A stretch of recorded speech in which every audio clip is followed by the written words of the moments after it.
Season में कच्चे आलू आए हैं, हमने सोचा कि आपको फ्रेंच फ्राइज़ बनाना सिखाते हैं। और ये बिल्कुल डिफरेंट तरीके से हम बना रहे हैं। इनकी हमने स्किन रिमूव नहीं करनी है। इनको अच्छी तरीके से हमने धो के स्लाइस में हमने कट कर लिया है। हमने लाल मिर्च, हल्दी, अजवाइन, नमक, 3 से 4 चम्मच हमने कॉर्नफ्लावर डाल दिया है और 3 से 4 चम्मच ही हमने बेसन डाल देना है और इसको अच्छी तरीके से हमने मिक्स कर देना है हाथ की मदद से। और जिन्होंने मेरा चैनल सब्सक्राइब नहीं किया और लाइक नहीं किया वो भी कर दें। इसके कोई चार्जेस नहीं होते, इसके कोई आपके पैसे नहीं लगते, ये बिल्कुल फ्री है।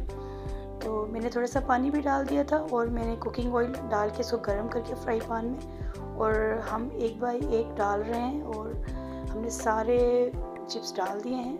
तो अच्छी तरीके से ये सब सुनहरी हो जाए, इसको उल्टाते पुलटाते आप डिश आउट कर दें।